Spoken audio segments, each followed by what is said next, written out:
pero después se me zafan los puntos y se me salen las heridas, ¿no? Bueno, pues vamos a hablar de la Eucaristía y vamos a hablar de los tres aspectos de la Eucaristía. La Eucaristía tiene tres aspectos y es lo que vamos a enfocarnos hoy. Tres aspectos que nadie habla: el aspecto pascual, el aspecto sacrificial y el aspecto de banquete de boda. Son los tres aspectos de la Eucaristía. El primer aspecto es el aspecto pascual. Sí, parece una pregunta tonta la que les voy a hacer, pero no es tonta. ¿Qué cosa es esto que yo tengo aquí? Todo esto que hay aquí. ¿Pero qué parece esto? Un altar. De una que parece que se va a dar una misa de un día cualquiera, ¿no? Bueno, pues yo quiero decirle que esto no es un altar, esto es una mesa pascual judía. La primera vez que yo vi en un catálogo una mesa pascual judía, yo pensaba que era un altar, y me di cuenta que no era un altar, que era una mesa pascual judía. Lo que nosotros vemos, eso fue lo primero que me llamó la atención, una mesa pascual judía es exactamente igual a nuestro altar.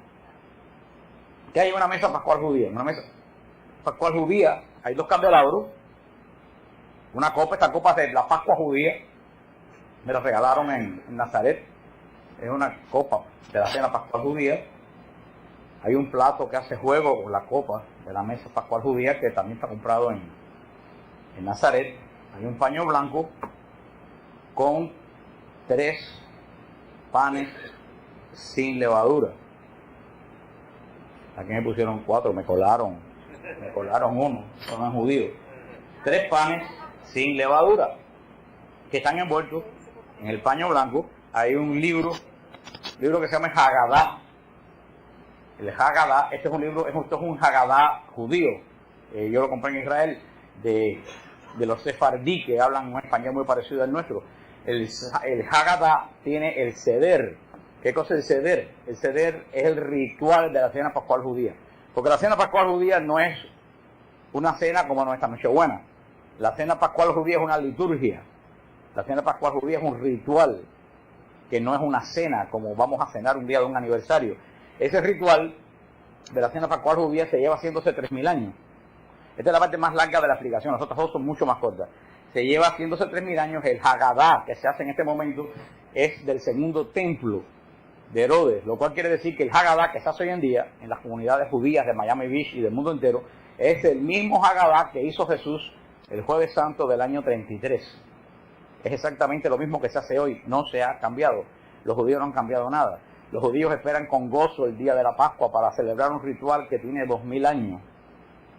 Sin embargo, nosotros oímos a católicos de poca cabeza y mucha lengua que dicen: yo no voy a misa porque la misa es siempre lo mismo. Yo nunca he visto a un judío que diga: yo no voy a la Pascua porque la Pascua es siempre lo mismo.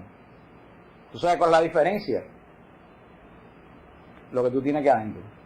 El católico que va a la misa dice que siempre es lo mismo, no tiene la menor idea de que va a celebrar. ¿Y tú sabes qué? Es mejor que no vaya. Tenemos la iglesia llena de gente que estorba la santidad de la Eucaristía. Yo le llamo los chupacabras espirituales. Sí, son los que van a la iglesia a chupar bendiciones.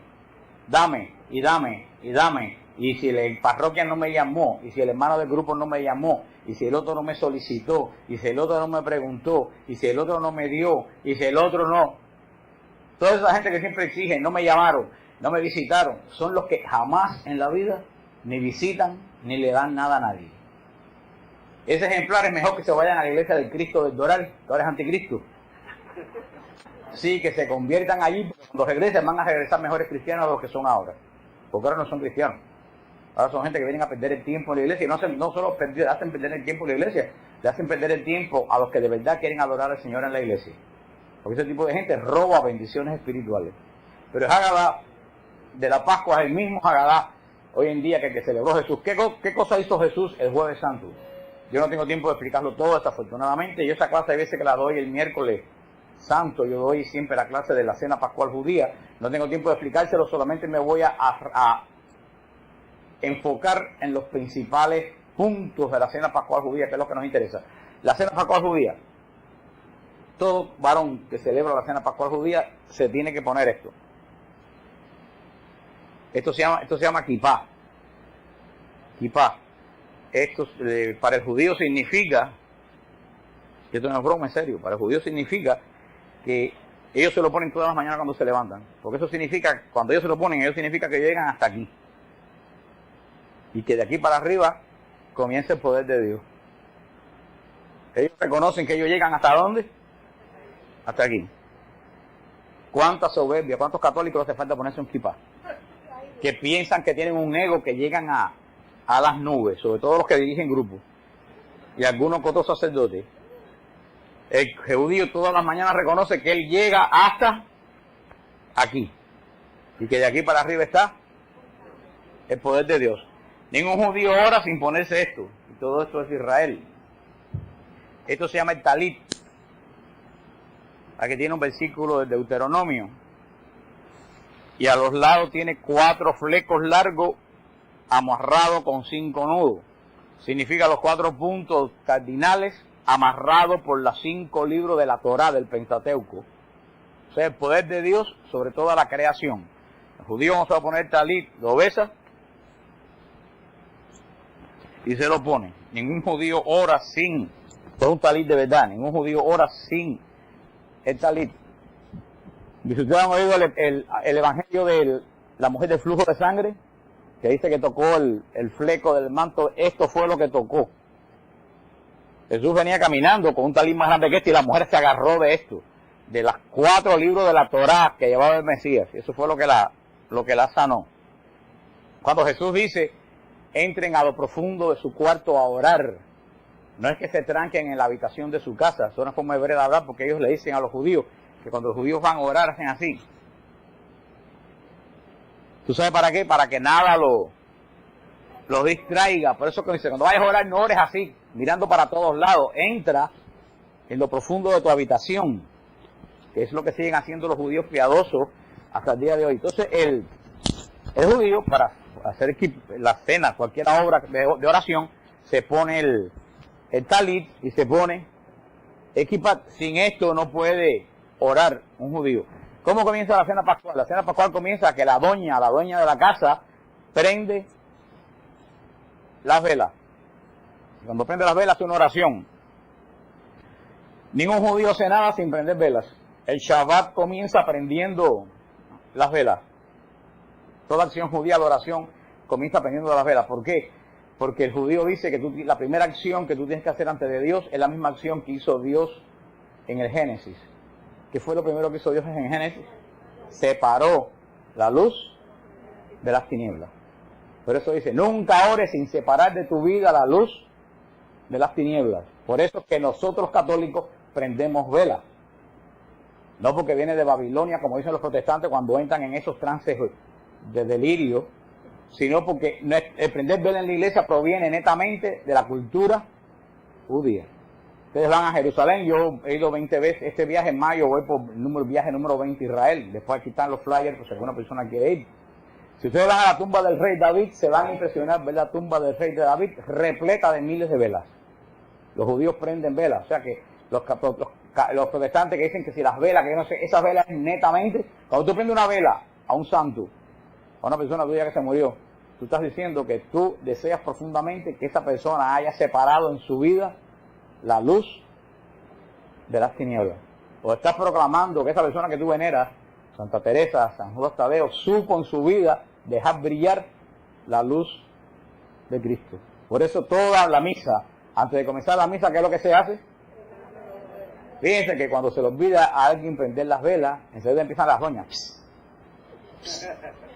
Entonces el cura se vuelve loco porque no sabe qué están diciendo, porque ¿qué es lo que todo el mundo se da cuenta? Que no puede haber misa y no prende la vela. ¿Esto de dónde viene? De la cena pascual judía. Después de eso, la persona más joven de la casa pregunta al más mayor, ¿por qué hoy es diferente a los demás días? El más jovencito le pregunta al mayor. El mayor no tiene que ser el más viejo. El mayor en judío no solo es el más viejo, es la persona más importante que está en la casa. La persona más importante coge la Biblia, abre el capítulo 12 del Éxodo, lee el libro del Éxodo, cómo Dios liberó a Israel de la esclavitud del faraón una noche como esa, lee el libro del Éxodo y explica el libro del Éxodo. Después que explica el libro del Éxodo, comienza el Seder del Haggadah, que es muy largo, hay muchas hierbas amargas que simboliza, ellos comen hierbas amargas mojadas en sal, que simboliza la amargura de la esclavitud, de ser esclavo. Comen una pasta de canela con manzana, que recuerda la pasta que ellos hacían para hacer ladrillos para Faraón, y les recuerdan que ellos fueron esclavos en Egipto. Hacen una celebración muy larga. También en la mesa pascual hay un huevo cocido, que al final de la cena pascual, al otro día, esa familia le regala ese huevo cocido a otra familia en señal de paz. Ese es el origen de nuestro huevo pascual, que los judíos no lo decoran, son blancos, pero nosotros, como estamos recordando la paz mayor que nos trajo Cristo, decoramos. Pero este huevo de Pascua que se regala viene de la cena pascual judía. Aquí ponen un conejo con una cesta, lo cual para mí es incongruente. ¿Alguna vez usted ha visto un conejo con el huevo? Yo nunca he visto un conejo. Entonces critican que de dónde en la Biblia viene con quién se casó Caín, con quién se casó Abel, pero sin embargo nadie se pregunta por qué un conejo anda con una cesta de huevo. Pero bueno, eso es un dato. En esta cena pascual hebrea, que comienza aquí Haggadah, los libros judíos se abren de atrás para adelante, al revés. Yo cuando le dije a ellos que el libro de ellos estaba al revés, ellos me dijeron no, que el libro mío estaba al revés, porque ellos son 5.000 años más antiguos que nosotros. Así que ellos dicen que el libro de ellos está al derecho, que el libro que está al revés es el de nosotros. Antes de comenzar la cena pascual, la persona que dirige la cena pascual se lava las manos, se purifica las manos, se lava las manos. Después que se lava las manos, comienzan a tomar 4 copas de vino. Yo siempre digo jugando que si llegan a hacer todo este tamaño, terminan todos en Nueva Vida o en Nuevo Caminar. Dice, después de tomarse 5 copas de vino de son más chiquitas. Esta es la copa del que preside, que es la copa más lujosa de la casa. La primera copa de vino se llama el Kiddush, la copa de la santificación, donde ellos recuerdan que nosotros somos santos porque Dios es santo. Entonces, después que se lava las manos, coge la copa que preside, levanta la copa y dice, les voy a buscar aquí en hebreo para que oigan más o menos cómo suena lo que dice. Dice, Baruch atah Adonai Eloheinu melech olam berek perich hagofen. ¿Tú sabes lo que quiere decir eso? Bendito sea, Señor Dios del universo, por este vino fruto del trabajo del hombre. ¿Le suena a ustedes eso conocido? Eso es de la cena pascual hebrea, la copa de la santidad. Todo el mundo toma entonces la copa de la santidad. Sigue el ritual del hebreo con las comidas, con las hierbas. Viene la copa de las plagas. Se vuelven a lavar las manos. Entonces coge la persona que preside la copa, moja el dedo en el vino y deja caer 10 gotas en el piso, recordando las 10 plagas que cayeron sobre Egipto. Recordando a los judíos de hoy en día que el que no hace la voluntad de Dios, lo mismo que él hace a los demás, cae sobre él. Porque las 10 plagas de Egipto no fueron castigos. Dios le hizo a Egipto lo mismo que Egipto le hacía a Israel. Y hay muchas veces una tendencia que cuando uno ha sido abusado, uno termina abusando. Y el Señor te dice, eso que tú seas abusado no es sentido para que tú abuses, porque Dios está en el medio que te libera de eso. Y eso es lo que recuerda esa copa de las plagas. Después de la copa de las plagas, entran al pan. En el pan hay 3 panes sin levadura. A ellos no le dicen nada, el número 3. Para nosotros cristianos, acuérdense que San Pablo dice que esto es prefigura de lo que después va a venir. El número 3, ¿qué nos recuerda? La Trinidad. A todo cristiano, el número 3. Si fueran estas 3 panes y a nosotros no hay la Trinidad, este pan sería este segundo y el tercero. Bueno, los judíos cogen el segundo, que corresponde a quién para nosotros, al Hijo. lo envuelven en un paño blanco y lo esconden en la casa, en un lugar. Eso se sigue haciendo hasta el día de hoy. Entonces, ¿qué preside? Coge el pan este, bendito sea, Señor Dios del universo, por este pan, fruto del trabajo del hombre. Bendito seas tú por siempre, Dios del universo. ¿A qué les recuerda usted de todo esto hasta ahora? A la Eucaristía. Sigue el Hagadá. Entonces, en el Hagadá se van todos a otro lugar a comer. Porque esta es una mesa litúrgica. Por ejemplo, se va que en el lado de allá hubiera una mesa con puerco no, porque ellos no comen puerco, pero con pavo asado, con una comida regular como en todos los pueblos. Pasan esa mesa, comen en esa mesa, y después que comen en esa mesa, regresan a esta mesa, que es una mesa, ¿qué cosa?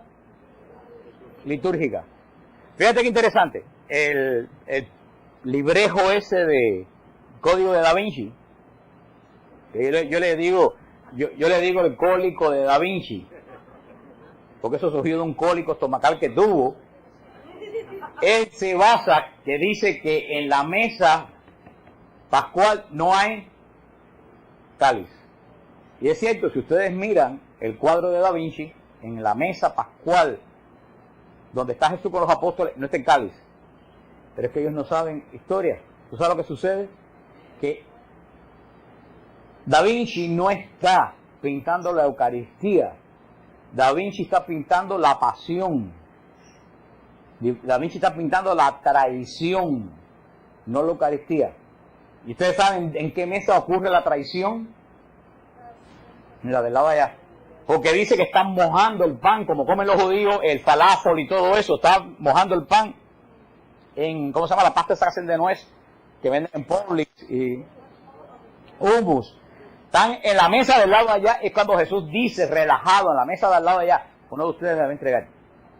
O sea, que no ocurre en esta mesa, ocurre en la otra mesa, por eso que no está la copa. No porque María Magdalena sea la copa, ni ninguna de esas cosas descabelladas. Eso ustedes tienen que saber, porque a eso lo confunde a uno cuando tú miras el cuadro y dices, ¿verdad que no está la copa? Pero es que ellos no saben que en la mesa pascual hay ¿cuántas mesas?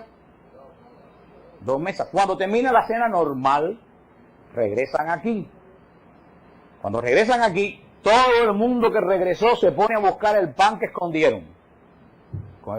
Con eso ustedes me voy a quitar esto porque me da una picazón.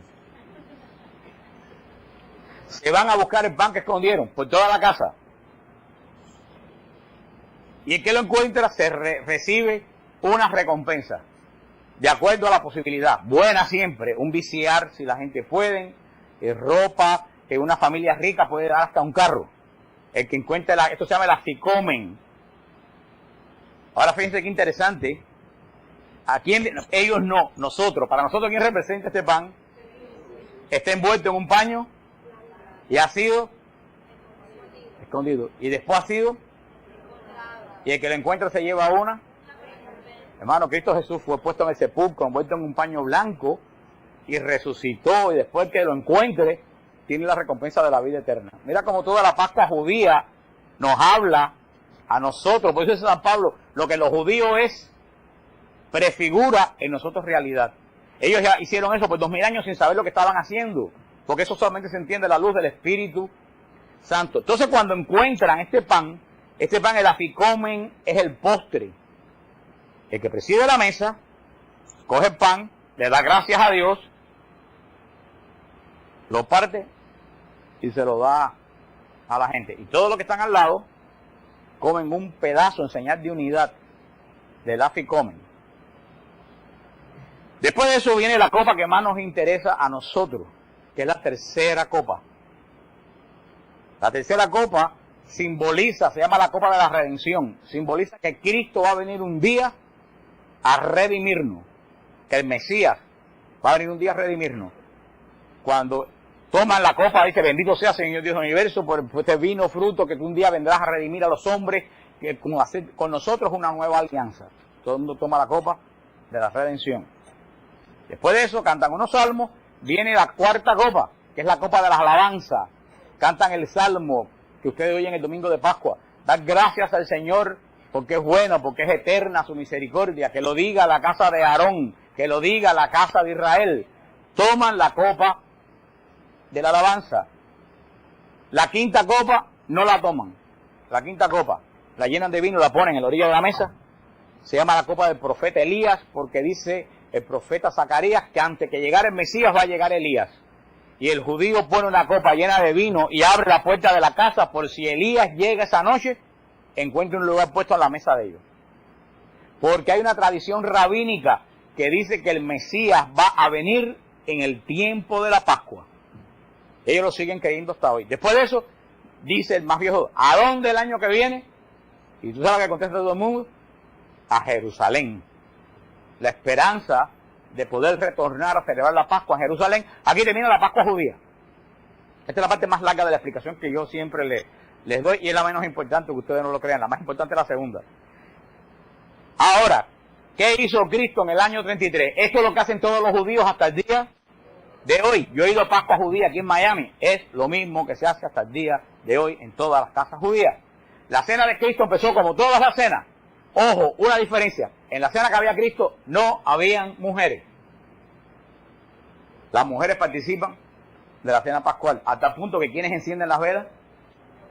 En la cena, nadie dice que en la cena de Cristo, ni María, no habían mujeres.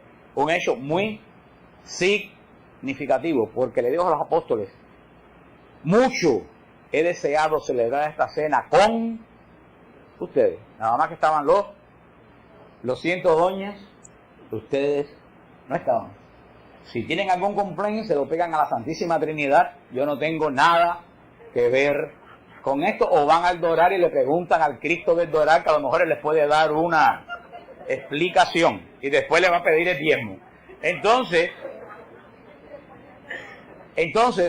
comienza a haber sentido común. A mí me gusta que los cristianos tengan sentido común. El más viejo le pregunta, el más joven le pregunta al más viejo, ¿por qué esta noche es diferente que las demás noches? ¿Quién haría la pregunta ahí?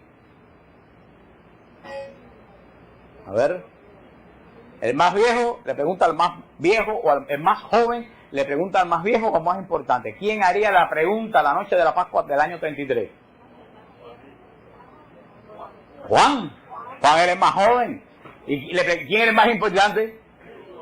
Cristo. Juan le preguntó a Cristo, ¿por qué esta noche es diferente que las demás noches? Y Cristo cogió la Escritura y leyó el Éxodo y les explicó por qué esa noche era santa y era diferente. Comenzó la cena, como todas las cenas, como lo vimos hasta ahora.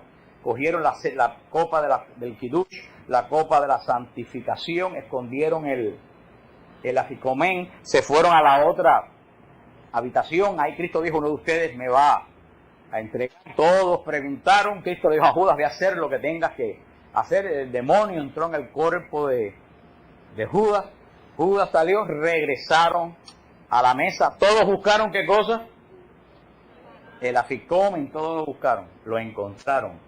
Cuando lo encontraron, Jesús tenía que haber partido el pan y dárselo a los demás. Pero Jesús hace algo, que ahora sí es algo que no está en la cena. Jesús coge parte y dice, esto es mi cuerpo que será entregado por ustedes. Eso no está en la cena. Y mira tú si es importante, ¿cuántos panes eran? ¿Cuál está escondido? Que recuerda al... Pues él coge y dice, esto que ustedes han hecho hasta ahora, como símbolo, es mi verdadero cuerpo. Tómanlo y cómanlo.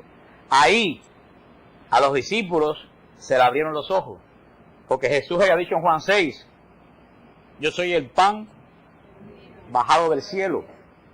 El que no coma de este pan no tiene vida eterna. Mi carne es verdadera comida y mi sangre es verdadera. Esta palabra es crucial, verdadera. ¿Verdadera quiere decir simbólico? No, verdadera. Y sigue diciendo, el que no come mi carne y no bebe mi sangre no tiene vida eterna.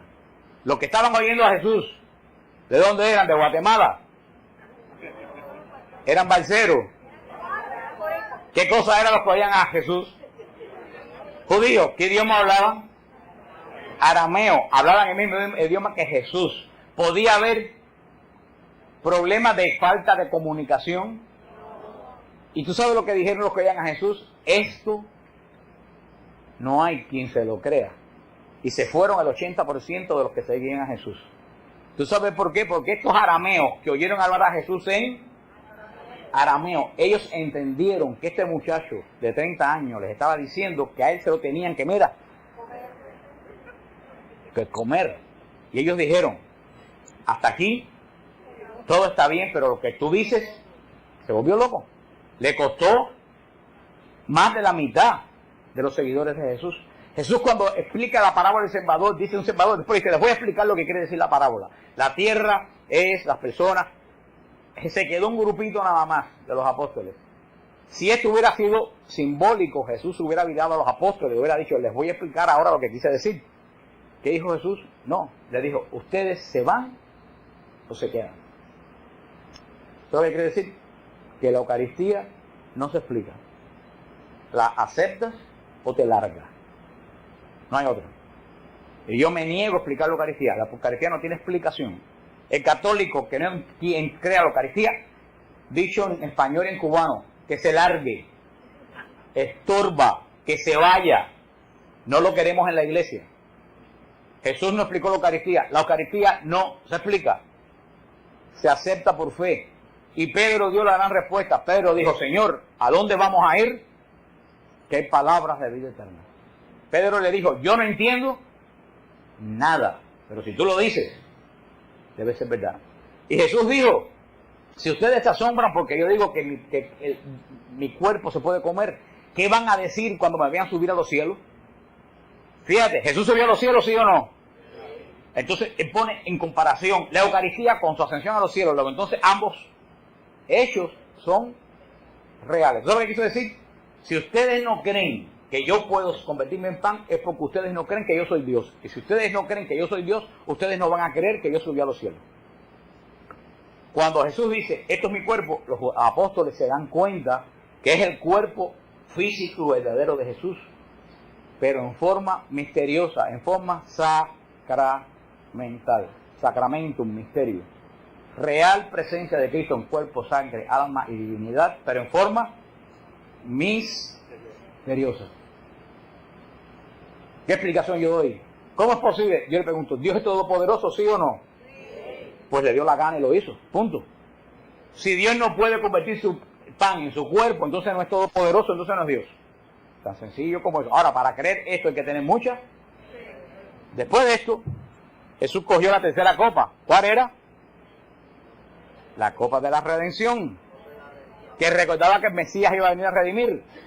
Y dijo, al contrario de lo que se dice, esta es la sangre de mi alianza, alianza nueva y eterna, que será derramada por ustedes como remisión de los pecados. A nosotros no nos dice nada de eso, pero ese es el lenguaje que se usaba en el templo cuando se sacrificaba el cordero. Es el lenguaje, Jesús usa un lenguaje sacerdotal del templo de sacrificio. Esta es la sangre mía. Claro, simbolizaba que el Mesías iba a venir a redimir. Esta es la sangre que los va a redimir ustedes. Por eso, a partir de ese momento, nosotros creemos profundamente que el vino, por el poder de la sangre de Cristo, se convierte en la sangre de Jesús. Después de eso, dijo, haced esto en memorial. La palabra es memorial, anangei, memorial mío. Ahí dice, ¿tú ves? De que es simbólico. Yo me pregunto, ¿memorial quiere decir simbólico? Busquen cualquier diccionario del mundo, ve si memorial quiere decir simbólico. Primero que nada, el énfasis no está en la palabra memorial. ¿Ustedes saben dónde está el énfasis? Hagan. Eso, ¿qué cosa si yo le digo a ustedes? Hagan esto. ¿Qué cosa es eso? Eso es una orden, ¿no? Si yo le digo a ustedes, hagan que todo esto se quede limpio. ¿Qué cosa es eso? Y si yo lo digo con ese tono, más vale que todo el mundo lo haga. Jesús da la orden de que esto que él hizo, de transformar el cuerpo y la sangre en su cuerpo, el pan y el vino en su cuerpo y en la sangre, que lo sigan haciendo. Hagan esto en memorial mío. ¿Tú sabes lo que es memorial? Y no tengo tiempo porque hay muy poco tiempo para explicar esto. Lo pueden buscar en la webpage, yo se lo voy a dar después. El memorial era un sacrificio de la antigua alianza que se ofrecía por los pecados de los pueblos, donde el cordero era comido por el sacerdote que ofrecía y por el pueblo que era oferente. El memorial era un tipo de sacrificio donde la víctima se comía por el sacerdote y por la congregación, y que se hacía por los perdón de los pecados. Por eso es lo que dice, no hagan esto en memoria mía, no, hagan esto como sacrificio memorial, donde lo come ustedes y lo come el pueblo, y se hace por los pecados. Eso es lo que es el sacrificio memorial. Por eso que dice, hagan esto como memorial. Para nosotros la palabra memorial se nos confundió, pero los judíos sabían, y en el website de nosotros está bien el nombre en hebreo, el nombre en griego de este sacrificio memorial que Jesús ordenó. En ese momento, ¿cuánto? Chicos, tú me miras un poco porque entre las pastillas que me dieron para dormir y el calor que tengo, en cualquier momento me acuesto arriba del altar. Y me quedo dormido yo. O termino hablando de las 3 carabelas de Cristóbal Colón. Para acá. No, lo que quiero es que me dé. Bueno, pues, esta es una clase mía un poco extraña. Yo esta clase nunca la voy así, pero la verdad que hoy es un día raro para mí. Después de eso, ¿cuántas copas faltan? ¿No? 2, la copa de las alabanzas y la copa de Elías. Resulta que si un judío no termina la cena pascual completa, no renueva su pacto con Dios para el año que viene. Impensable que un judío deje sin terminar. Así está bien, ahí está bien. Imposible que un judío deje sin terminar. Si ustedes van a misa y después de la colecta el sacerdote se quita los hábitos y se va, ¿qué dicen ustedes? Ustedes dicen, aquí algo grande tiene que haber pasado. ¿Ustedes oyeron misa? No. Si nada más que llegó hasta la colecta. La cena pascual se tenía que terminar, y si no, no se renovaba el pacto con Dios. Después de esto, faltaba la copa de la alabanza y la copa de Elías. Sin embargo, Jesús después de esto dice, se levanta y dice, vámonos al torrente de Cedrón. O sea, dejó la cena pascual sin terminar. ¿Ustedes entienden eso? La cena pascual se quedó sin... A mí me gusta que la gente... ¿Ustedes saben por qué los protestantes le dicen a la gente que digan amén?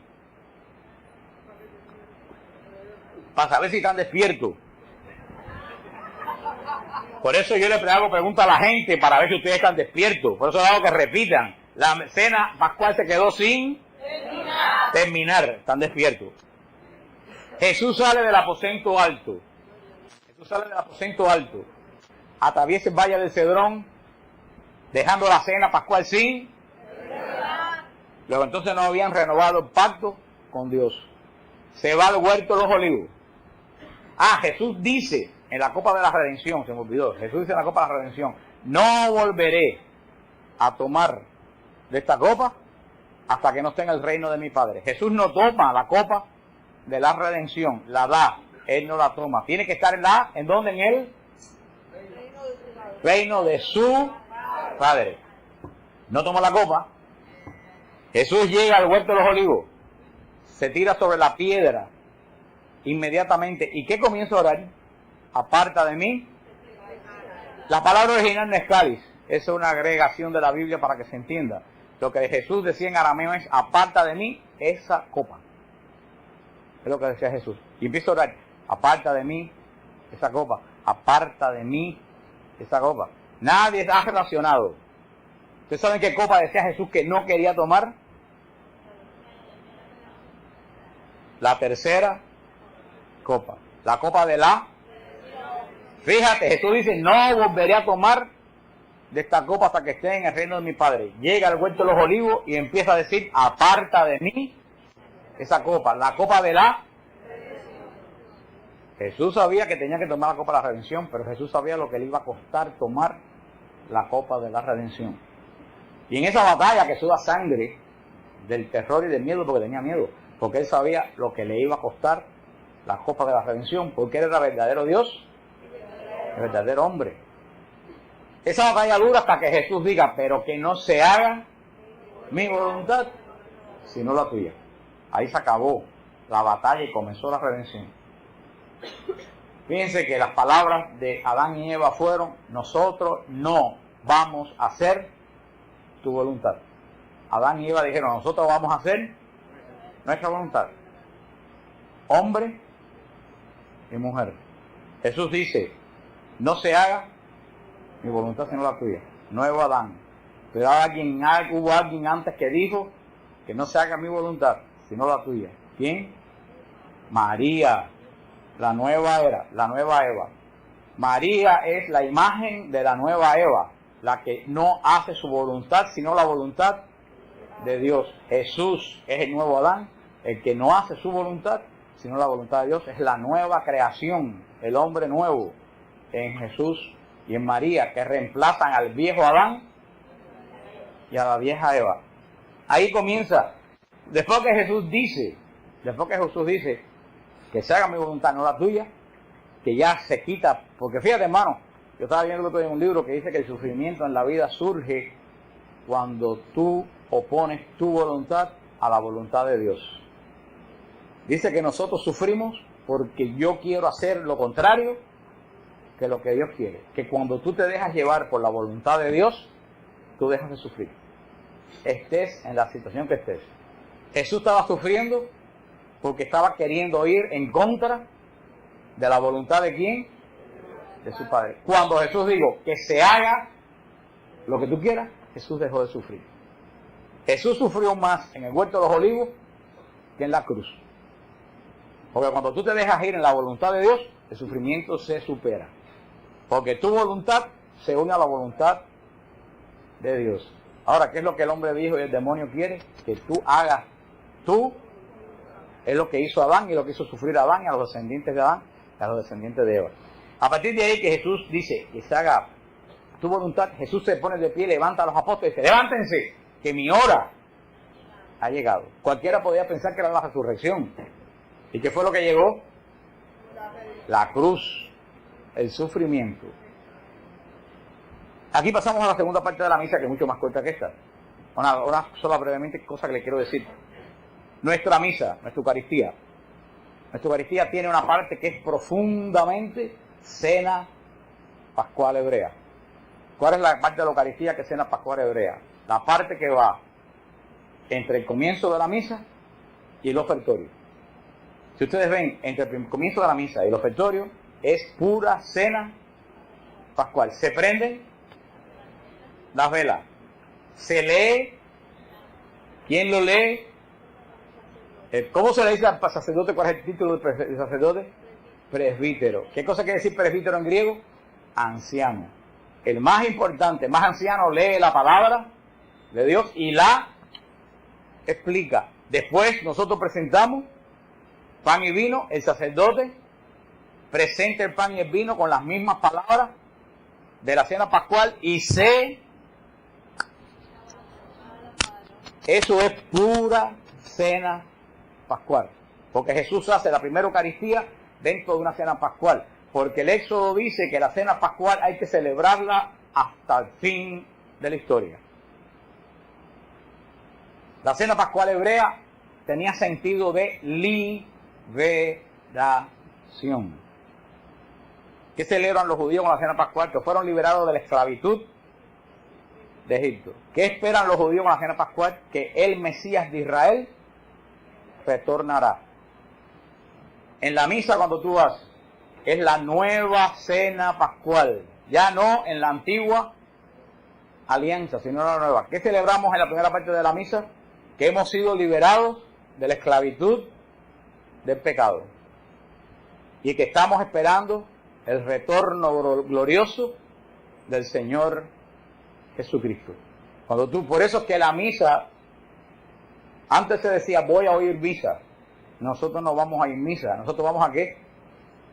A la celebración de la misa. Nosotros, porque la cena pascual es una celebración. La misa es una celebración solemne. La misa es una celebración, es la fiesta de los que hemos sido redimidos por la sangre de Jesucristo. Y la primera parte de la misa nos recuerda que nosotros somos continuación ¿de qué pueblo? Del pueblo hebreo. Ahora, en todo este revolú que yo expliqué aquí de la cena hebrea falta algo. Y falta en el Evangelio. ¿Qué cosa es lo que falta? ¿Cuál es el centro de la cena pascual hebrea? El cordero. El cordero que se mataba, con cuya sangre se pintaba las puertas, como diciendo que en esa casa había entrado la redención. En la cena pascual no hubo cordero. El cordero solamente se podía matar el día antes de la Pascua, que ese año iba a ser el viernes a las 3 de la tarde. Pero había una ley en la Mishnah que decía que la persona que se iba a ir de viaje o que tenía unas situaciones poderosas podía adelantar la cena pascual. Jesús adelantó la cena pascual para el jueves. Por eso no había cordero, porque el cordero que día había que sacrificarlo viernes. Y también con mucho propósito. También en la cena pascual no había cordero porque Jesús iba a ser el cordero en forma de pan y de vino. Esa es la primera parte de la misa, nuestra celebración. Yo me pregunto muchas veces si los que van a la misa, de verdad, van a la misa celebrando que han sido liberados. Muchos de ustedes que ven en este ministerio han sido liberados de la droga, del alcohol, de su familia. Yo quisiera pensar que cuando ustedes van a la misa, ustedes van a celebrar esa liberación. Pero no solo ustedes, nosotros que a lo mejor hemos estado en droga o en alcohol, hemos sido liberados a lo mejor de nuestro mal genio, de nuestras infidelidades matrimoniales, de nuestras herejías.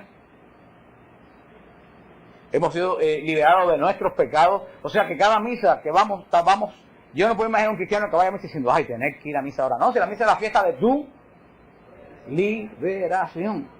Y no solo la misa de tu liberación, es la fiesta de tu esperanza. Porque tú dices, si esto está malo, la gente en la calle que te dice, esto está malo, pero se va a poner peor. La misa te dice, esto está malo, pero se va a poner mejor. Porque Cristo viene a solucionar este asunto. ¿Ustedes creen que de verdad los cristianos, los católicos, vamos a misa con ese sentido?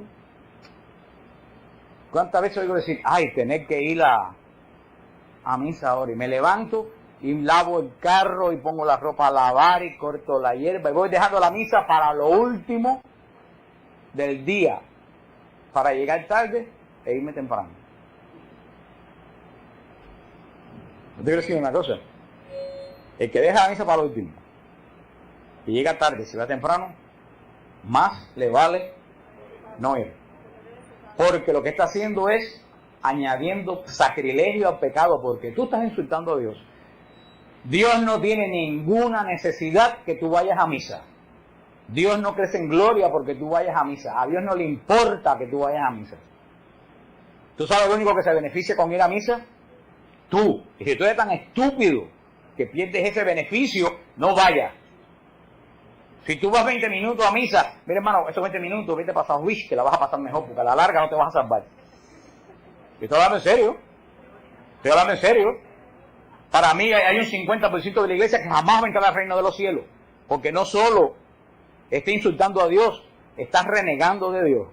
Primero se salva, por eso dijo Cristo, las prostitutas van delante que ustedes al reino de los cielos. Primero se salva una prostituta que no se conoce a Cristo y que hace el bien, que cualquiera santurrón o santurrón que va a misa media hora a mirar el reloj para irse. Y eso se aplica a muchos que están aquí, a mí y a otros muchos más. Porque creemos que somos muy buenos porque vamos a misa media hora. Y Dios no crece en santidad porque tú vayas. Tú te bendices. Y eres tan estúpido que trabajas 45, 50 horas a la semana para tener economía, que te metes en 40 cosas, que te metes en el gimnasio o en la peluquería horas y horas y le das a Dios 20 minutos y tú piensas que con eso Dios te va a bendecir. Por eso que tú no tienes paz, por eso que en tu casa no hay paz, por eso que en tu vida no hay orden. Porque estás dando prioridad a lo que no lo tiene. Hay que trabajar, hay que ir al gimnasio, hay que ir a la peluquería, pero el primer orden, ¿tú sabes de quién es? De Dios. Si yo fuera cura, yo quitaba de mis parroquias las misas de por la noche. Para mí eso es un fraude a Dios. Para mí ese es el fraude de los que no tienen cosas más importantes que hacer. No estoy hablando del que tiene obligación de trabajar. Estoy hablando de los que lavan el carro por la mañana, de los que van a la playa por la mañana, porque saben que a última hora van a misa. Yo cuando me levanto, yo no hago nada. ¿Tú sabes lo primero que yo hago el domingo? Ir a misa. Porque ese es el día de mi Señor. Tengo 7 días para hacer lo que me dé la gana, pero ese día es de Él. Ese día me levanto y me pongo lo mejor que yo tengo. No un short y una camiseta y un par de zapatos viejos. Porque yo no voy así a trabajar. Porque yo no voy así a una fiesta. Yo me pongo lo mejor que yo tengo porque voy a honrar, porque voy a la fiesta del Rey. y voy a misa, y después que salgo de misa, después que le di la adoración que ese día mi Dios me requiere, después cojo el día para hacer lo que yo quiera. Pero no voy dejando la misa para lo último, para buscar la última misa, el cura que hable menos, y el coro que no cante, y la misa que dure cortito. ¿Tú crees, hermano, de verdad, pero tú crees que Dios es bobo? Si tú haces una fiesta, y se te aparecen parientes, y están 15 minutos, y se vuelven a ir, ¿qué ustedes piensan? Estoy seguro que se pelean con la familia, porque los insultó. Así insultamos a Dios. O si tú haces una boda de una hija tuya y se te aparece uno con mangas de camisa y un short a la boda, yo estoy seguro que no los dejas entrar. Así Dios no los dejará entrar a ustedes al reino de los cielos. Lo que pasa es que tenemos una iglesia laxa, una iglesia de café con leche. Y por eso tenemos los católicos que se mueren espiritualmente, porque no le estamos dando filete, le estamos dando compota, bobería, lo que le estamos dando a los católicos. Como dice un curita por ahí, y me importa un bledo, porque yo no pertenezco a ningún grupo parroquial. Yo me harté hace tiempo de pertenecer a grupos parroquiales. Por eso, para que no me voten de ninguno. Como hay que decir un curita con medio cerebro por ahí. No importa cómo vengan vestidos, los asuntos que vengan. Estúpido. Estás criando una congregación de estúpidos. ¿Tú quieres que tu hija venga aunque sea prostituta? ¿Qué hizo la madre de Ana Nicole Smith? La gente le echa la culpa a esa señora, pero creo que esa señora actuó bien. Le dijo a la hija, o sales de la droga o aquí no vuelvas más. Esa es la actitud de una madre que quiere una hija. No importa, sigue cogiendo droga en la casa. Esa madre no quiere a la hija. Así que vengan los católicos como le den la gana, con tal de que venga. No, hermano. Jesús tiene un orden. Y la iglesia está para custodiar el orden de Dios. Y el que no me quiere, el que quiera hablar más de mí, me importa un bledo. Así que, como ustedes ven, por eso que yo no le caigo bien a la gente. Pero estoy harto de ver una iglesia que se está hundiendo de escándalo en escándalo, porque nadie establece el verdadero orden de Dios. Y porque todo, como dijo el Papa, es relativo. Todo es de acuerdo a lo que yo me sienta bien. Ese no es el orden de Dios. ¿Por qué los testigos de Jehová y los mormones tienen una juventud que andan equivocados con doctrina falsa en bicicletas predicando por todos lados? ¿Por qué la tienen? ¿Tú sabes por qué la tienen? Porque ellos no hacen fiesta para atraer a los jóvenes. Ni le dicen a los jóvenes que está bien cualquier cosa. Ellos tienen un orden estricto. Si yo tengo que traer jóvenes a la iglesia católica porque los llevo a jugar voleibol a South Beach, yo prefiero que no vengan. Porque el día que no haya voleibol, no hay fe. Estamos criando una iglesia de gente frívola. Y ojalá que ustedes entiendan lo que yo quiero. El padre Groeschel, no sé si ustedes saben quién es el padre Groeschel. El padre Groeschel dijo el otro día, y esto es terrible, las órdenes en Estados Unidos religiosas que están floreciendo los monasterios, ¿usted sabe qué órdenes son? Las que las monjas han vuelto a ponerse, el velo, la toca, las mangas largas, y los frailes han vuelto a poner el hábito. Esas son las órdenes que están creciendo en Estados Unidos. ¿Usted sabe qué órdenes están muriendo? Las monjas que andan con la femba pintada de rojo y con ropa de calle y en short paseando perros por Coco Nogros por la noche. Ríanse que hay. Esas órdenes se están acabando. ¿Tú sabes por qué? ¿Para qué una joven va a dejar de casarse, de tener familia, para irse a vivir en un apartamento con 3 mujeres más en Coco Nogros, en short, a pasear un perro? Eso llama la atención de alguna joven. Para eso se casa, es una laica activa en su iglesia. ¿Tú sabes lo que la gente quiere? Radicalización. Y por eso las órdenes que han vuelto a su primitiva hábito son las órdenes como la Madre Angélica, que tiene una lista porque no les caben las novicias dentro del convento. Y las órdenes que están sin velo, que están sin ropa, pidiendo que las monjas sean sacerdotes, se están muriendo y quedan unas cuantas viejitas allá adentro nada más. Porque pensaron que si nos vestimos como la gente de la calle va a venir. Mentira. Jesús dijo, ustedes están en el mundo, pero no son del mundo. Yo no puedo actuar como el mundo. Yo tengo que actuar diferente que el mundo. Cuando somos sacerdotes, llegaba frente al altar, el lugar santísimo, el lugar de los santos, frente al altar del sacrificio, le traían un animal que no era en sí una oveja, ni tampoco era un buey, es un animal que hoy en día no existe, que desde el año 100 y tanto se desapareció ese tipo de animal. Era como un becerro, pero que más bien parecía una oveja. Se lo traían delante del altar y el sumo sacerdote hacía este gesto sobre la cabeza del animal. Entonces el sumo sacerdote descargaba todos los pecados de Israel sobre el animal, todos los pecados del año. Acuérdense que la Pascua se renovaba de año en año. Derramaba todos los pecados de Israel sobre la cabeza de ese animal, el cual cargaba los pecados del pueblo. Descargado los pecados de Israel sobre ese animal, el sumo sacerdote cogía un cuchillo y le cortaba el cuello al animal, lo degollaba. Y recogía la sangre del animal en un cuenco de oro, y plata, recogía toda la sangre del animal. Acortaba la yugular y vaciaban toda la sangre del animal que había muerto en el cuenco. Cuando el cuenco tenía toda la sangre del animal, el sumo sacerdote cogía el cuenco, entraba al lugar santísimo y entraba al lugar santo y entraba al lugar santísimo. En el lugar santísimo era el lugar central del culto de Israel. En el santo de los santos, en el lugar santísimo, ¿qué es lo que había dentro del lugar santísimo? El arca de la alianza. ¿Y qué tenía el arca de la alianza adentro? ¿Recuerdan que tenía? Los 10 mandamientos. Tenía maná y algunas cosas, pero lo central, eso se lo pusieron después. Los israelitas metieron cosas, piedras y todo eso adentro, pero el arca de la alianza se hizo con el objetivo de guardar dentro los 10 mandamientos.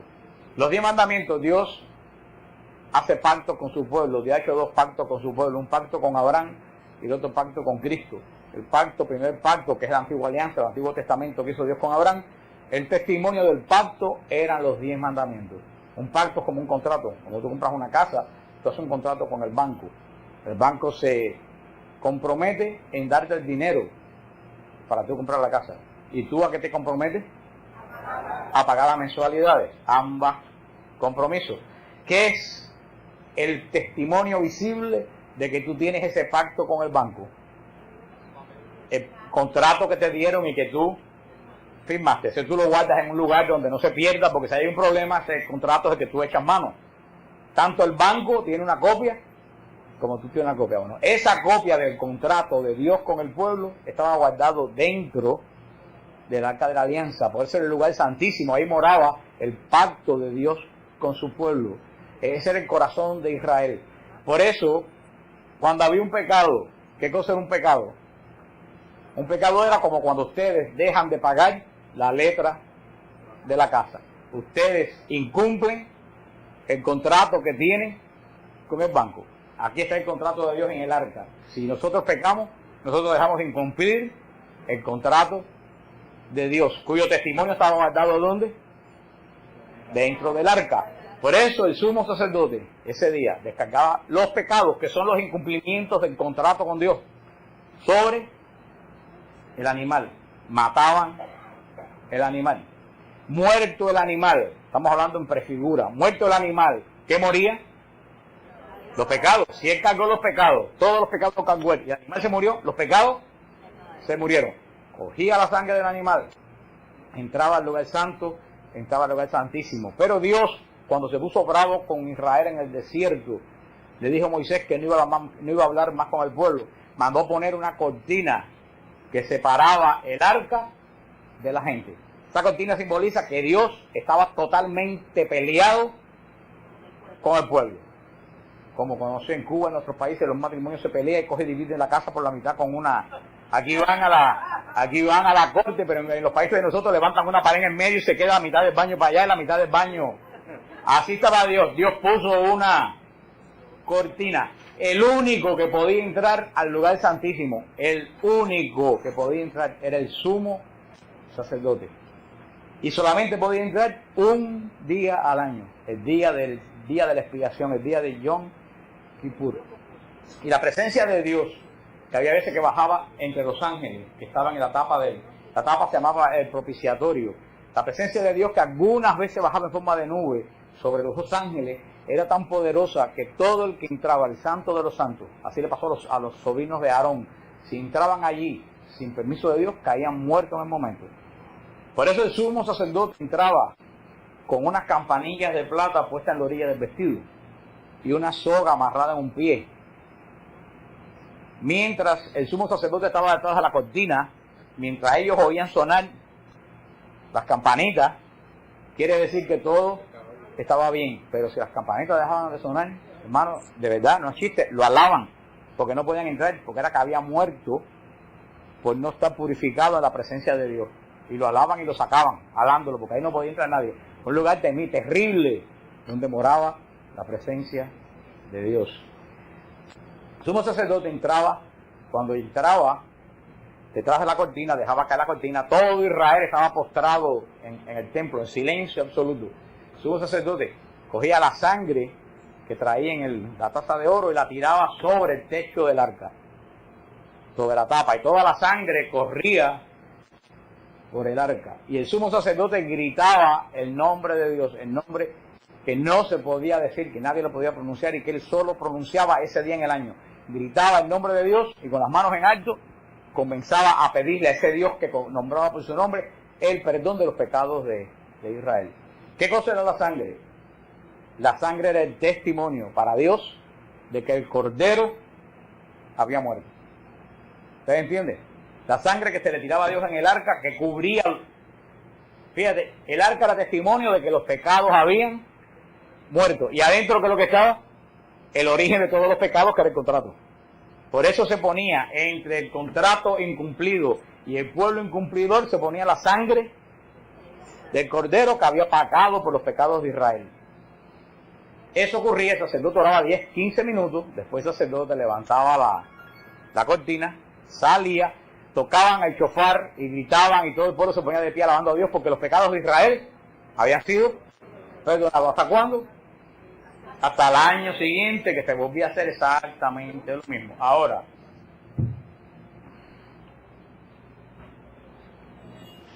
créanlo o no, para entender la misa, el centro de la misa se encuentra en la cortina que estaba delante del arca, aunque ustedes no lo crean. En la famosa, ¿se acuerdan? El templo de Israel era como del tamaño de cuatro estadios de fútbol. Pero era abierto, eran los atrios del templo, como dice, entren por sus atrios cantando alabanza. Un poco más a medio del templo estaba la puerta hermosa, que de ahí para adentro solamente podían entrar los israelitas. Todos los que no éramos israelitas teníamos que quedarnos en los atrios de afuera. Ese era el atrio de la casa de Israel. Ahí entraban todos los israelitas. Pero había otra puerta donde de ahí en adelante solamente podían subir los levitas, que era donde estaba el altar de los inciensos, el altar del sacrificio.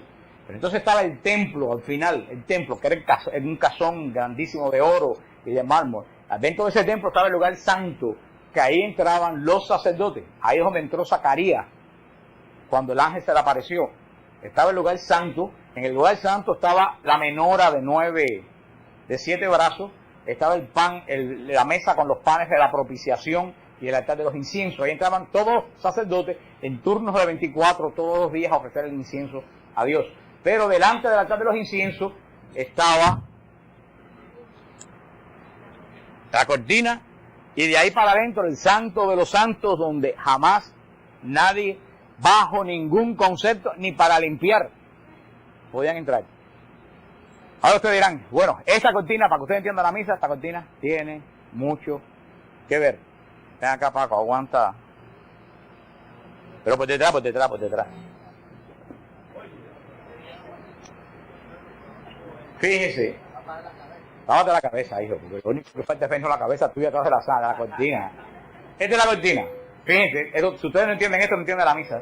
El sumo sacerdote descargaba los pecados sobre el animal. El animal cargaba los pecados, el animal era degollado, se recogía la sangre del animal. El sumo sacerdote levantaba la cortina y entraba.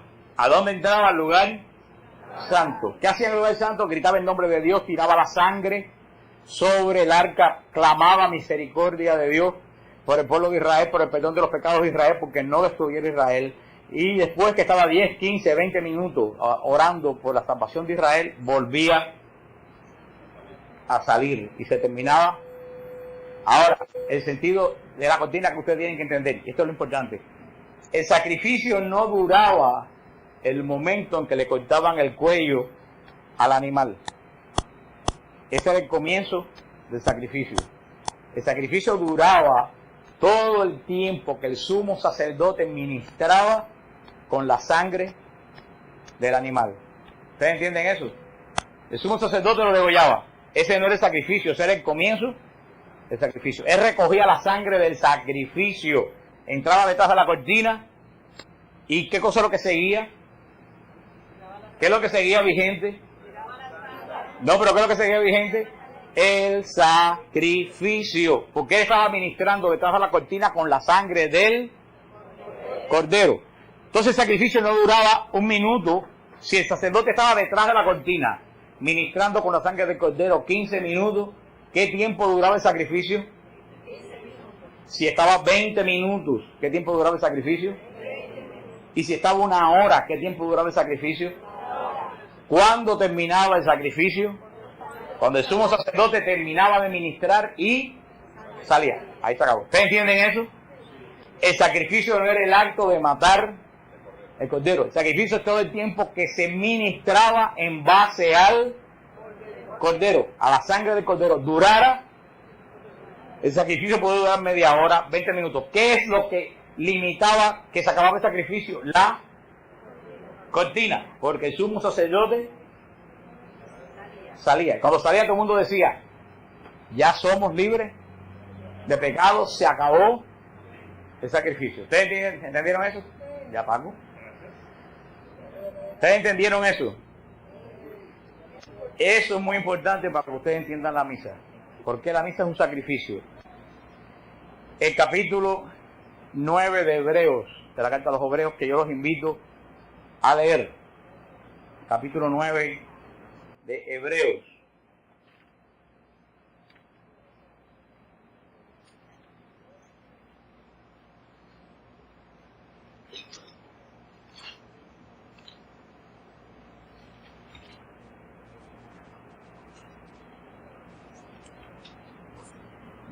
Dice, también la primera alianza tenía sus ritos litúrgicos y su santuario terreno, porque se instaló una primera parte de la tienda donde se hallaba el candelabro y la mesa con los panes presentados, que se llamaba santo.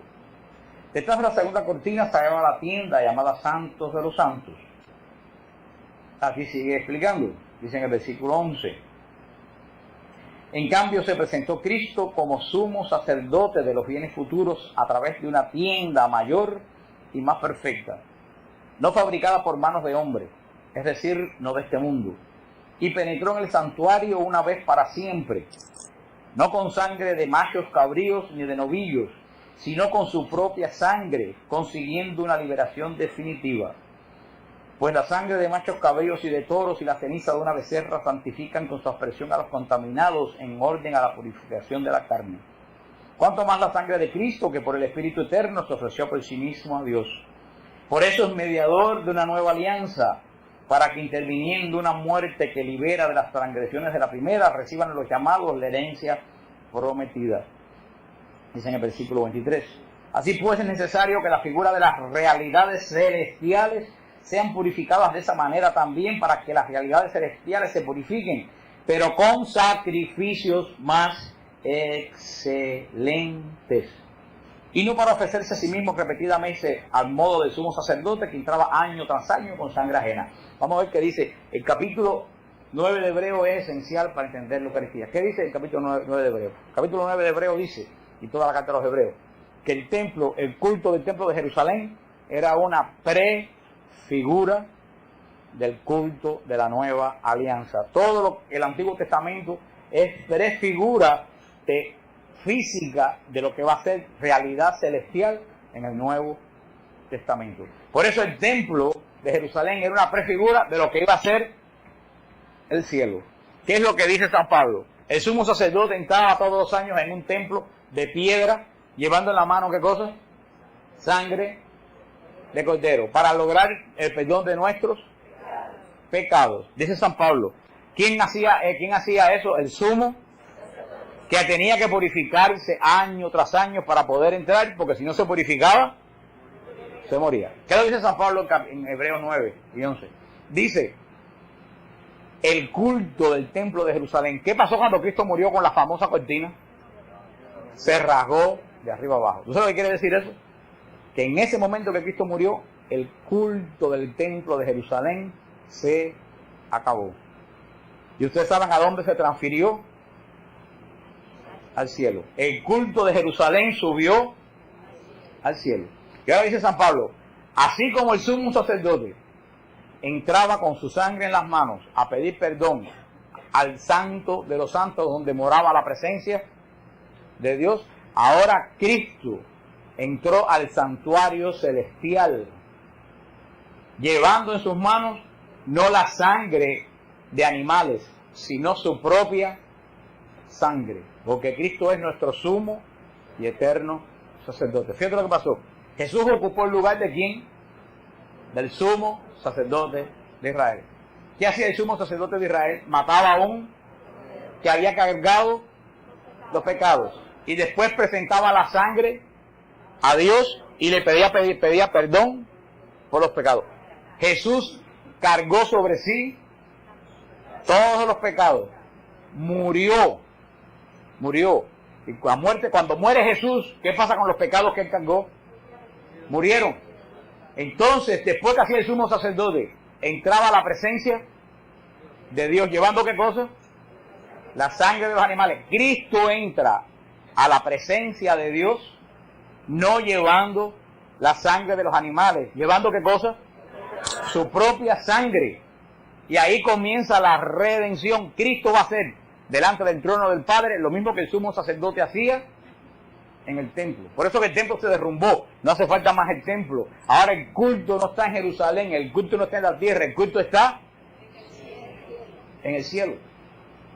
Por eso la iglesia dice que la misa no es la repetición del sacrificio de Cristo. Cristo no se repite sacrificándose. La misa es la renovación. Entiendan eso. La misa no es la repetición. Cristo no se sacrifica en todas las misas. La misa es la... ¿Por qué es la renovación? Y este es lo que tiene que ver con la cortina. ¿Qué tiempo duraba el sacrificio? El tiempo que el sumo sacerdote estaba detrás. ¿Cuándo terminaba? Cuando salía. Dice San Pablo, Cristo entró con su sangre al santuario celestial. ¿Ha salido? No ha salido. ¿Cuándo va a salir? Cuando regresa a juzgar vivos y muertos. Pero entonces él entró. ¿Qué está haciendo Cristo en estos momentos delante del trono de Dios?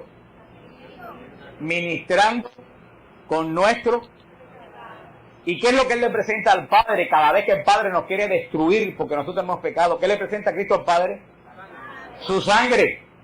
Cristo hace lo mismo que hacía el sumo sacerdote de Israel. ¿Qué tiempo duraba el sacrificio en Israel?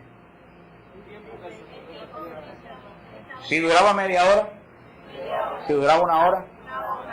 Entonces, ¿eso qué quiere decir? Que el sacrificio de Cristo no se ha terminado. Porque Cristo sigue ministrando con la sangre que derramó en la cruz.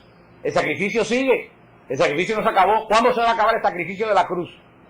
Cuando Cristo salga a buscar vivos y muertos. Luego entonces, en el cielo sigue habiendo el sacrificio de la cruz, porque el sacrificio de la cruz no se ha... Por eso la misa no repite. La misa renueva lo que está pasando en el cielo. ¿Ustedes entienden eso? Porque el sacrificio está hoy en día vigente. Y va a seguir vigente hasta el fin del mundo. Por eso cada misa... ¿Qué hace cada misa? Cada misa hace que el altar y la congregación se una al sacrificio de Cristo en la cruz, que aún no ha terminado. La cruz fue solamente el principio. Porque si Cristo nos redimió en la cruz y se acabó, punto, ahí terminó. ¿Quiénes se redimían en el sacrificio de los judíos? ¿Los del año siguiente o de los del año que pasó? ¿Del año que pasó? Si Cristo nos redimió en la cruz, todos hubieran estado redimidos de Cristo para atrás. Pero ¿qué hubiera pasado con los que pecamos hoy? Si el sacrificio fue hace 2000 años, ¿qué hubiera pasado? ¿Tú sabes por qué somos redimidos nosotros? Porque el sacrificio no ha terminado. Cristo está día y noche delante de su Padre. Por eso que Cristo resucitado guarda las llagas. Está delante de su Padre día y noche enseñando las llagas. Y mientras enseña las llagas, todos los que nos arrepentimos seguimos siendo perdonados porque el sacrificio no ha terminado. Entonces la misa, por eso que diga, San Pablo dice, vamos a hacer esto hasta que Cristo venga. Cada vez que comemos este pan, anunciamos esta sangre, anunciamos la muerte de Cristo, hasta que Él venga. La Eucaristía, esa canción que dice, yo no sé si el cielo subió, si la tierra... Sí, yo sí sé, en la Eucaristía el cielo baja y la iglesia sube. Y esta es la verdadera mediación de Jesucristo. Los protestantes, nuestros hermanos, ¿hay algún protestante aquí? No vaya a ser que me hayan colado un protestante como me colaron un obispo ahorita en esto aquí. Porque yo cuando hay un protestante, cuando hay un obispo, cuando hay un sacerdote, yo hablo de otra forma porque a mí no me gusta ofender a nadie porque no es mi motivo. Yo le hablo a laicos cuando estoy entre laicos. Por eso los protestantes, los pobres protestantes, ellos se creen que son muy espirituales porque se saben 4 versículos de la Biblia de memoria. Saberse 4 versículos de la Biblia de memoria no es signo de ser espiritual. Saberse 4 versículos de la Biblia de memoria es signo de tener buena memoria. El demonio se sabe la Biblia de memoria y no es salvo. El anticristo verdoral se sabe la Biblia de memoria de verdad y no es. Para que ustedes no se dejen confundir, saberse, yo no me sé ni la mitad de la Biblia ni ningún versículo de memoria. La Biblia no se lleva aquí, la Biblia se lleva aquí. Hay mucha gente con la Biblia aquí que no la tienen aquí. ¿Por qué les digo eso? Porque nuestros hermanos protestantes piensan que la mediación de Jesús, que Jesús es un lleva y trae celeste. ¿Usted sabe lo que es un lleva y trae? Celeste.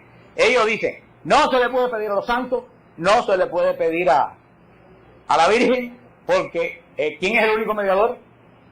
Jesucristo, nadie más nadie. Entonces ellos dicen, hay que ir a pedirle a quién. Entonces esto es lo que ellos tienen esta idea. Ven acá, Paco.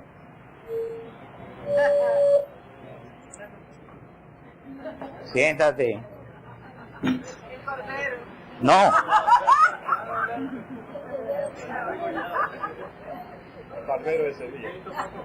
No. Paco es el Padre. Paco es el Padre.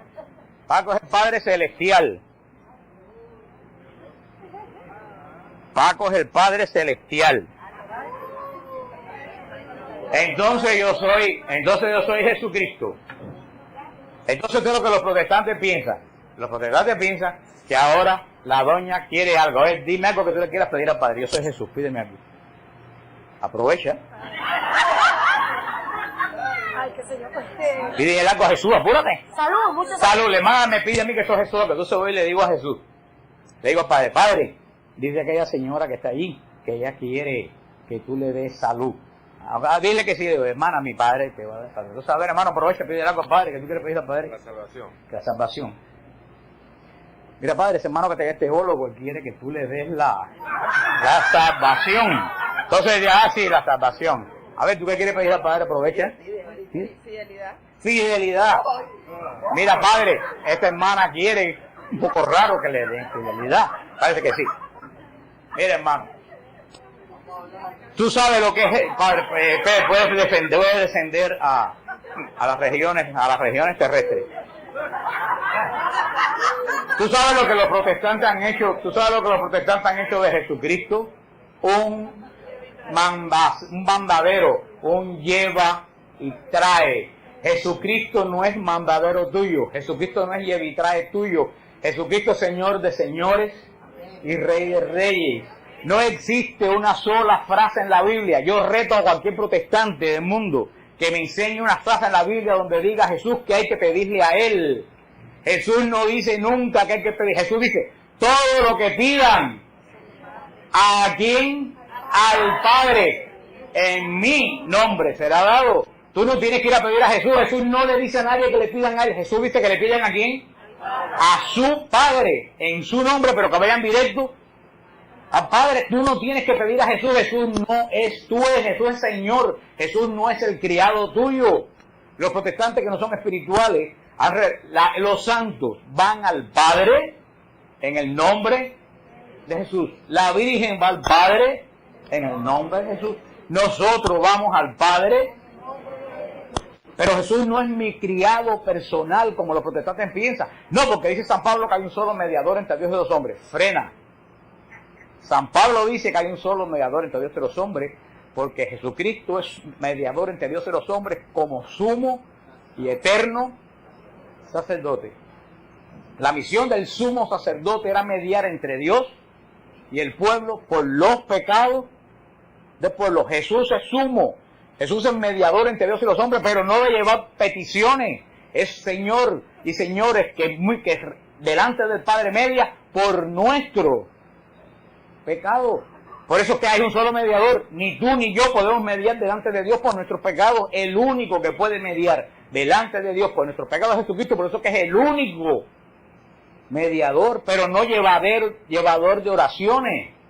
Por eso que Pablo dice en este mismo capítulo, pidan oraciones unos por otros, porque uno solo es el mediador. Claro, intercedan ustedes porque Jesucristo es el mediador solamente de salvación. ¿Ustedes entienden eso? No caigan en esta costumbre protestante. Jesucristo no lleva y trae mensajes de nadie. Jesucristo únicamente. Jesucristo en este momento es sumo y eterno sacerdote. Dice la carta a los Hebreos que entró una vez y para siempre. Dicen los protestantes, usted debe, entró una vez y para siempre, no es la Eucaristía. Pero si ese es el sentido de la Eucaristía, entró una vez y para siempre, porque mientras esté ahí va a existir la Eucaristía. Lo que ellos ponen como contradicción a la Eucaristía es lo que garantiza la Eucaristía. Jesús no tiene que salir, el día que salga ya se acabó la Eucaristía. Por eso es que la misa es la renovación de la Eucaristía. Jesús está en el cielo como sumo y eterno sacerdote, mediando por nuestros pecados. La iglesia se congrega y por un acto sacramental, ¿se acuerdan qué gesto hacía el sumo sacerdote para descargar los pecados sobre la víctima? ¿Están fijados qué gesto hace el sacerdote antes de comenzar la consagración? El mismo gesto, ahí comienza el momento sacrificial de la Eucaristía. No que se repite, sino que se renueva, porque la Eucaristía, el sacrificio no ha...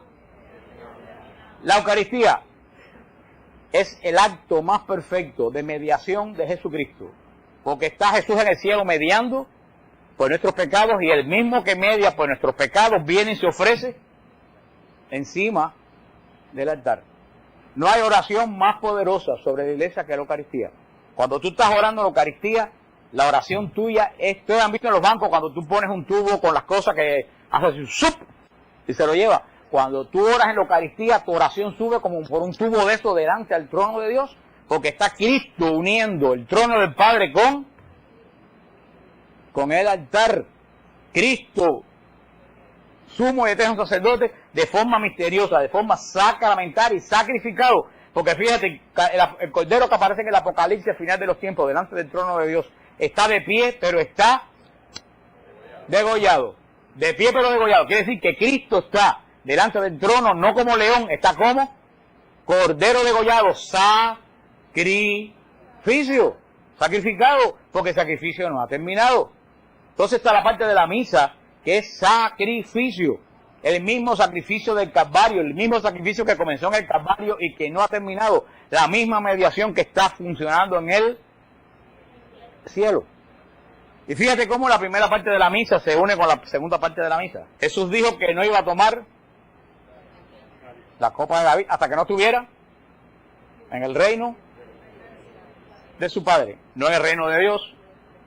Cristo dijo: todo aquel que hace la voluntad de mi Padre está en su reino. No hay ser humano que haya hecho más perfectamente la voluntad del Padre que Cristo en la cruz. Cristo en la cruz está en la perfecta voluntad de su Padre. Cuando Cristo lo van a crucificar, le quieren dar vino agrio y Jesús no lo toma. Pero cuando Jesús va a terminar de morir, dice, tengo sed. Y le ponen una estopa con vino. Y Jesús prueba el vino. Y cuando prueba el vino dice, todo se cumplió. ¿Eso es lo que quiere decir? Jesús toma la copa de la redención en lo alto de la cruz del Calvario. Y cuando Jesús toma la copa de la redención en la perfecta voluntad de Dios, se cumple toda la antigua alianza, se acaba la alianza y se acaba el pecado en el mundo. Entonces mira cómo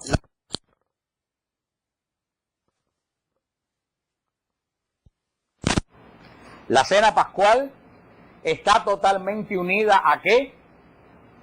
A la cruz de Cristo. La Eucaristía, la cena pascual, es una continuación con el sacrificio de Cristo Jesús en el cielo. El sacrificio que quita todos los pecados del mundo. Y ahí sigue la misa, la parte sacrificial, que dura hasta el momento que se reza la oración del Señor, el Padre Nuestro. Se reza el Padre Nuestro, después que se reza el Padre Nuestro, el sacerdote hace una oración de liberación, Líbranos, Señor, de todos los males, presentes, pasados y futuros. Después de eso, el sacerdote entra en el momento sacrificial de la Eucaristía, cuando el sacerdote parte, quiebra el cuerpo de Cristo. Y en ese momento, el pueblo dice la oración más hermosa de toda la misa. ¿Sabes qué oración más hermosa de toda la misa? Cordero de Dios, que quitas el pecado del mundo, ten piedad de nosotros. Cordero de Dios, que quitas el pecado del mundo, ten piedad de nosotros. Y lo que más necesita todo el mundo, Cordero de Dios, que quitas el pecado del mundo, danos. Hermano, el rito de la paz, en la Iglesia Católica lo inventó el demonio. Ojalá que no haya ningún cura por ahí ahora, escondido detrás de un closet. ¿Tú sabes por qué? ¿Sabes por qué? La misa es la liturgia de la misa te va preparando a un mood espiritual, con las lecturas, con la predicación, con el ofertorio, con el santo, con la consagración, con el Padre Nuestro, para enfrentarte al banquete pascual de Cristo. Tu alma se va preparando. Entonces, buena primera, después que sale la oración de liberación, se forma un revolú en la iglesia donde todo el mundo sale a correr, a besuquear a todo el mundo, darle la paz a todo el mundo. Y ¿tú sabes qué? Trabajo cuesta después que la persona vuelva. Eso no es parte del culto católico. Eso es un invento de Latinoamérica y de Estados Unidos. Si ustedes miran las misas del Papa, que son las Eucaristías perfectas, en las misas del Papa, fíjense en Navidad y en Resurrección, cuando se da la paz, el Papa le da la paz al diácono que esté aquí y al diácono que está aquí. Porque la paz no es saludo, la paz es signo. La paz es un signo que tú dices, yo, en estos dos hermanos míos que están aquí a los lados, reconozco que me estoy poniendo en paz con todos aquellos que yo he ofendido. Es un signo. Y aquí se ha formado canto el mundo diciéndole a Dios como si fuera, hermano, eso es antilitúrgico.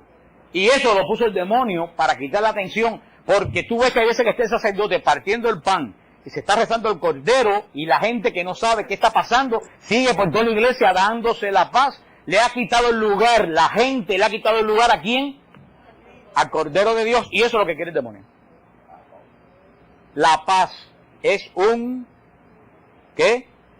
Signo. ¿A quién tú se la das? A la gente que está a tu lado, con mesura. Que el Señor te dé la paz, que el Señor te dé la paz, que el Señor te dé la paz. Y te enfocas en ¿qué?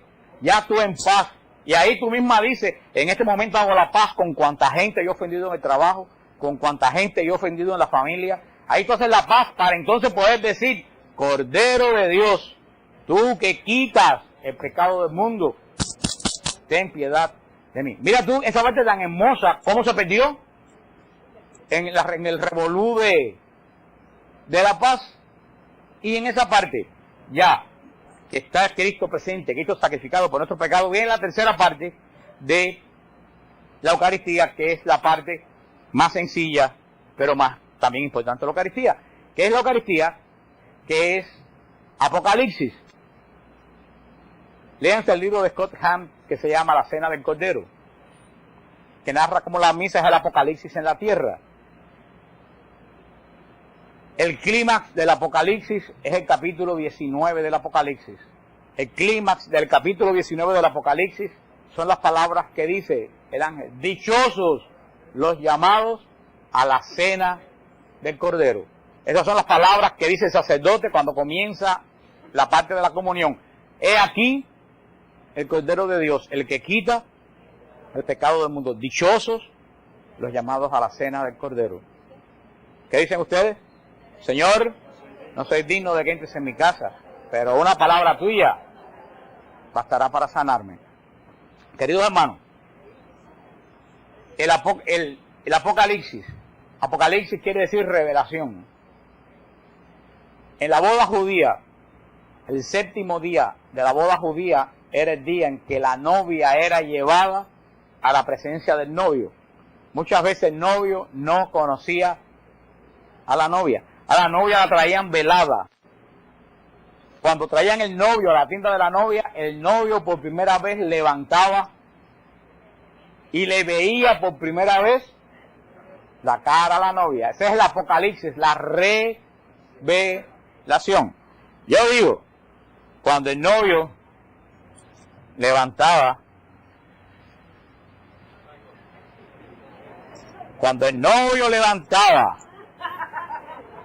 el velo de la novia, si yo me encuentro una cara como esta, estoy dando gritos 3 años sin parar. Yo siempre digo, cuando el novio levantaba el velo de la novia había 2 opciones. O se ponía muy contento, o decía, regrésenla, ¿para dónde la trajeron? Ahora aprovechen y ríense bastante porque lo que les voy a decir ahora no los va a hacer reír. Esta parte de la Eucaristía de la misa es el banquete de boda de Cristo el Cordero, que es el novio, con la iglesia, que es la novia. En este momento místico, Cristo es el novio y la iglesia, toda la iglesia es, porque Cristo es el que va a dar y la iglesia es la que va.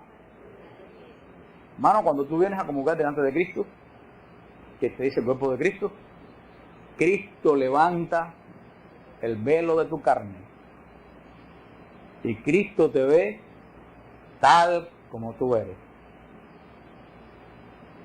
Cuando tú vienes delante de Cristo a comulgar, que Cristo levanta el cuerpo de la carne tuya y te ve, Cristo tiene 2 opciones: alegrarse o salir dando gritos, porque Cristo va a ver hasta aquellos lugares de tu vida que tú no ves. Terrible momento de la comunión cuando Cristo levanta el velo que tú tienes puesto para que los demás no te vean. Por eso, hermano, la comunión es un momento santo, porque siempre decimos, yo recibo a Cristo, pero la palabra es común unión. Yo recibo a Cristo, pero Cristo me recibe a mí. Yo me hago uno con Cristo, pero Cristo se hace uno conmigo. Cristo entra a los lugares de mi memoria, a los genes míos donde ni yo sé que existe absolutamente nada. Es un momento más santo de la Eucaristía. Y yo creo que nosotros, y San Pablo dice, el que come sin discernir el cuerpo de Cristo, se traga su propia condenación. Dice, muchos se han muerto entre ustedes por comulgar sin discernir el cuerpo de Cristo. Y cuando yo veo gente ir a comulgar en short, en chancleta, las mujeres semidesnudas, mascando chicles, con gorras en la cabeza, saludando a la gente por los bancos, yo digo, esta gente sabrán a qué misterios se van a enfrentar. Y eso es lo que vemos. ¿Qué habrá dentro que yo no he visto? Yo sé que voy a recibir al Dios del universo. Yo sé que este Dios del universo va a penetrar los lugares donde yo nunca ni siquiera he pensado penetrar. Mano, yo creo que los católicos tenemos un tesoro, pero tenemos un tesoro que es muy peligroso. Yo creo que los católicos no estamos tratando la Eucaristía. Mira todo lo que hemos explicado aquí. Cuando tú te das cuenta que la mitad de la Eucaristía se celebra en el cielo, no en la tierra, que tú solamente en la tierra ves la liturgia, pero que mientras la liturgia está en la tierra, vemos lo que dice el capítulo 4 y 5 del Apocalipsis, el Cordero de Dios delante del trono degollado está ministrando por nuestra redención, y que el altar se une al cielo, y que el altar es la continuación del cielo. Verdaderamente, ¿habrá algún católico que diga, yo me aburro en la misa? A una vez una muchacha de nuestro grupo se convirtió al catolicismo y era testigo de Jehová. Ella me decía, hermano Frank, ustedes los católicos dicen que Cristo está en la Eucaristía, pero ustedes no lo creen. Y yo como que me molesté un poco, yo dije, bueno, esta que llegó el otro día viene ahora. Yo dije, hermana, ¿por qué? Dice, porque ustedes dicen que Cristo está en la Eucaristía. Y desde que yo me enteré que Cristo está en la Eucaristía, yo voy todos los días a la capilla del Santísimo, porque Él está ahí. Y siempre que voy está vacía. Y cuando hay una misa de sanación de cualquier cura que viene, la iglesia se llena hasta el final. Luego entonces ustedes no creen que el Cristo que sana es el que está en el sagrario. Porque si ustedes creyeran que el Cristo que sana es el que está en el sagrario, las capillas estuvieran repletas. Y una vez que uno de los viajes míos que yo hice a Israel, ya voy a terminar, cuando fuimos a dar la misa en el Santo Sepulcro, un sacerdote chileno de allí, franciscano del Santo Sepulcro, que nos dio la misa, nos dijo, ustedes han atravesado el mundo entero, han pagado $2,000, $3,000, han pasado noches sin dormir en los aviones para llegar aquí al Santo Sepulcro. Pero yo les quiero decir a ustedes que ustedes han llegado al único lugar en el mundo donde yo les puedo asegurar que Cristo no está. Y nos leyó un letrero en griego que dice, no está. Dice, aquí es el único lugar del mundo donde Cristo no está. Ustedes tienen en sus iglesias la Eucaristía a 5 minutos en el carro y nunca van. Sin embargo, gastan miles de dólares para venir al único lugar del mundo. Cuando yo contesto los emails de Madre Angélica, que me preguntan, estoy enfermo, tengo cáncer, yo le digo, ve a la Eucaristía. Tengo problemas con mi matrimonio, le digo, ve a la Eucaristía. Tengo depresión, le digo, ve a la Eucaristía. Y un día que me dijo, ma, usted no tiene otra cosa que mandar. Digo, no, porque no hay otra cosa ni en el cielo ni en la tierra que tenga más poder que la Eucaristía. Pero yo creo que, hermano, nosotros los católicos, no lo creemos. No lo creemos. Y hay que educar al pueblo de Dios. El Santo Padre Juan Pablo II dijo que los sacerdotes, y eso se aplica a los laicos también, que los sacerdotes viven en y por la Eucaristía. Nosotros tenemos que vivir en la Eucaristía. Tenemos que vivir por la Eucaristía. Cuando el sacerdote y cuando el laico se aparta de la Eucaristía, suceden todas las cosas que estamos viendo en televisión. San Juan Bosco tuvo un sueño que vio que la iglesia era una barca que no se hundía, porque estaba amarrada a 2 columnas, la devoción a la bienaventurada Virgen María y la devoción a la Eucaristía. La iglesia no se hundía. Hemos querido zafar la barca de la devoción a María y sacar a María de las iglesias, y hemos querido zafar la barca de la Eucaristía y meter la Eucaristía en un rincón donde no se ve. Por eso que la barca está dando tumbo de un lado para otro. El Santo Padre Juan Pablo II y Benedicto XVI, que Dios bendiga, están amarrando bien amarrada la barca. Ahora, tenemos nosotros que apoyar al Santo Padre, tenemos que apoyar a los sacerdotes, a las religiosas, a los obispos que son ortodoxos, que se mantienen fieles a la ortodoxia de la iglesia, no a tanta bobería que oímos por radio, y tanto disparate que oímos por radio, como me dijeron el otro día que estaban predicando en los ministerios laicos, un señor fue a decir que Juan no era el discípulo amado, que el discípulo amado era la Magdalena.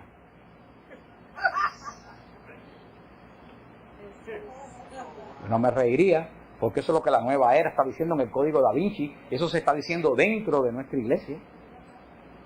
Estamos en momentos de mucha confusión, momentos terribles de confusión de la iglesia, de escándalos, de problemas. Pero quiero decirlo al mismo tiempo, ya para terminar, al mismo tiempo es un momento grande de esperanza de la iglesia. Porque desde la época de los mártires nunca ha habido un laicado más fuerte en la iglesia católica que ahora. Desde la época de los mártires no ha habido laicos tan comprometidos en la iglesia que cogen la iglesia como de ellos mismos como en este momento. El clero que se va a empezar a formar producto de todos estos escándalos que han habido va a volver a ser un clero verdaderamente ortodoxo y amarrado en la fe de la iglesia. No todo es malo. El Señor está, como dijo el señor Román, el Señor está sacudiendo la mata para que las cosas podridas se caigan. Pero estamos viviendo un momento, y por eso que el demonio está tan bravo. Estamos viviendo un momento de la iglesia porque vienen tiempos de gracia para la iglesia católica. Y bendito los que sean parte de ese momento de gracia. Bendito los que oren por el Santo Padre. Bendito los que oren por los sacerdotes. Mucha gente habla más de los sacerdotes, pero yo no veo mucha gente que oren por los sacerdotes. Yo toda la mañana, por la mañana, antes de entrar a la ducha, yo me arrodillo y oro por los sacerdotes. Señor, bendice a los sacerdotes que son ortodoxos para que sean más ortodoxos. Y a los que están en pecado, manda a los ángeles para que hoy no tropiecen en la piedra. ¿Cuántos oramos por los sacerdotes? Movemos la lengua para criticar. Nada más. Tenemos que orar. Y yo sé que el Padre está revestido atrás, voy a terminar. Pero una cosa que llevo yo diciendo, antes de dar el último anuncio, que yo ando diciendo. En esta cuaresma tenemos que hacer oración de reparación. En un momento que tanto se está ofendiendo a Dios con la famosa tumba esa, con el código Da Vinci, yo veo que el mundo insulta a Dios y los católicos no reparamos. Tenemos que ir delante Santísimo y hacer oración de reparación. Señor, yo adoro por los que no adoran, yo alabo por los que no alaban, yo soy fiel por los que no son fiel. Yo te pido que perdones, Señor, a los que te insultan, que toquen. Hay que hacer oración de reparación en esta cuaresma. Yo los invito a ustedes a no perder el tiempo en la cuaresma, a hacer oración de reparación. Y sobre todo esta charla que he dado de la Eucaristía, de los 3 aspectos de la Eucaristía, el aspecto, y eso que me faltaron muchas cosas, pero bueno, ustedes pueden encontrar en el website el aspecto de cena pascual, el aspecto sacrificial y el aspecto de banquete de boda, que ustedes lo vivan verdaderamente en la Eucaristía. Que la Eucaristía no es un acto litúrgico, la Eucaristía no es un acto religioso. Un acto religioso lo hacen los protestantes cuando tocan pandereta y cantan y se caen para atrás y eso. La Eucaristía, los cultos protestantes están dirigidos a la gente. La Eucaristía no está dirigida a la gente, la Eucaristía está dirigida al Padre a través del Hijo bajo la unción del Espíritu Santo. Una profunda obra trinitaria, la obra trinitaria más grande que existe sobre la tierra. Yo solamente, después te di un poco loco que hemos tenido, yo solamente lo voy a decir. Ustedes pueden encontrar el tema de la Eucaristía en el website de nosotros, que es www.apologética.siloe, como la piscina bíblica, siloe.com. El tema se llama La Pascua Eterna, se llama el tema. Lo pueden buscar ahí.